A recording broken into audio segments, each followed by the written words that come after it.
Asalaamu calaykum waraxmatullaahi wabarakaatu. Kusoo dhawaada Daryeel Kitchen. Waa hoyga cunto macaan oo aad u fudud. Waxaan maanta idin wadaa sida loo sameeyo caramel sauce ama kareem sauce oo aad u mac oona fudud.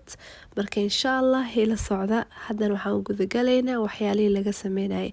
Marka u horeysa waxaad u baahan tahay kareem, double cream, wadamada qaar waxay u yaqaanaan heavy cream, sokorta caadiga midda cad insha Allah.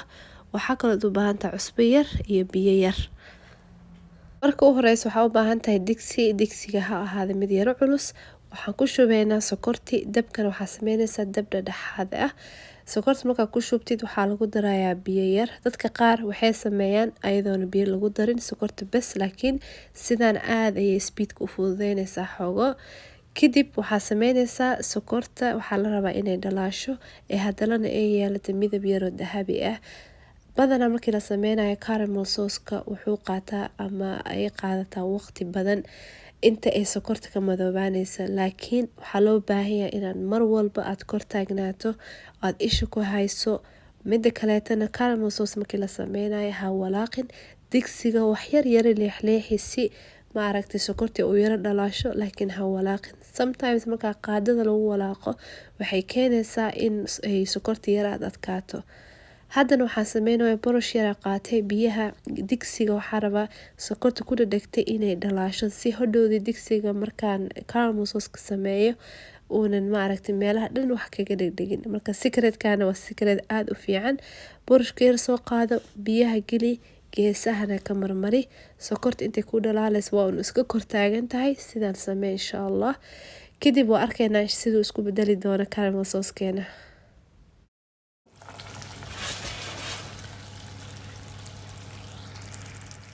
midda kaleeto oo aad muhiim u ah waa inaad dabka sokorta markay soo yara kalar yeelanaysa dabka iskaga gaabi, sababtoo ah sokorta markii la dhalaalinayo mar inay kalar qaadato waqti badan qaadanaysa ilaa adiga 10 daqiiqo, laakiin isla markii kalarka ay yeelato aad si dhaqsi ayay u guban kartaa. Marka dabkaada always dhexdhexaad ahaado.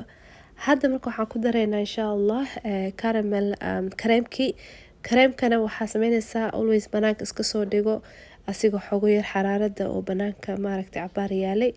kadib markaa ku shubtid sokorta sidaanay noqonaysa, waxaa is leedahay sokorta way ka halawday, wixii dhan way u dhamaatay, laakiin waa normal, waa caadi. walaaq tartiib iskana ilaali oo aad u taxadir, sababtoo ah sokorta wax aad karinayso wax aad u karkaraayo sokor oo ku gubi karto. marka waxaa sameynaysaa si tartiib oo walaaq ayadaa dhalaalayso. dabkana hadda xogo hadaa yara dheeraysid dhib ma lahan. kadib waxaa u qaatay baal yaro shabaqa ah oo lagu qaso wax dhan, marka si ay ciyow igu dhalaaliso insha Allah. sidaas kuwad waa isku soo noqonaynaa marka dambeeto. haddana waxaan ku darayaa batar yar. batarka noocu doono ahaan kara mid cusbo leh, mid aan cusbo lahayn, kadibna cusbo yar. haddaad isticmaasho batar cusbo leh cusbad uma baahno, laakiin midka aan cusbada lahayn cusbo yar ku dar. cusbada yar oo lagu darayna aad waxay sameynaysaa macaanka badan ayay yara dilaysaa oo xogo sokorta ay dheelitireen. marka taasna waa aad u muhiimsan.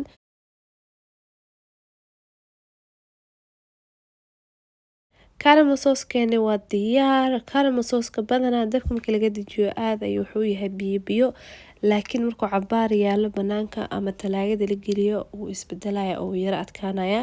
waana ujeedaa midab aad u quruxsan oo waxaa waye dahabi ah, sidaas ayaan laga rabaa. markaasaa u sameysato caramel sauce-ka isla markay isticmaali kartaa. ani hadda recipe-gan waxaan ugu talagalay recipe-ga timirta, doorshada timirta ayuu aad ugu fiican yahay. marka doorshadan waxaa sameynaysaa dabka markaa kusoo saaratid caramel sauce-ka ku diyaarsanaa kor ugu shubanaysaa, waxay noqonaysaa doorsho aad iyo aad u macaan. recipe-ga oo timirta doorshadeedan waxaa ka heli kartaa YouTube channel-kayga insha Allah, asigoo af Soomaali ku hoos qoran. English ayaan ku hadlay laakiin af Soomaali ayaan ku turjumay insha Allah. hadda kadibna insha Allah waxaan isku dayaa fiidiyaasha idin soo duubaa in af Soomaali idinku sharaxo si bulshada dadka dhan ay uga faa'iideystaan. anaga waxa u joogno ama wax mar walba soo gelinayno waxaa waye muhiimada inay dadkeena ka faa'iideystaan, ummadda dhan ay ka faa'iideysato. marka insha Allah barnaamijkii maanta intaas uu ku ekaa. haddii aad su'aal qabto hoosta igu soo qor, subscribe-na ha iloobin si aad mar walba ula socoto videoga aan soo geliyo. like-na saar haddii aad ka hesho videogan insha Allah. assalaamu calaykum waraxmatullaahi wabarakaatuh.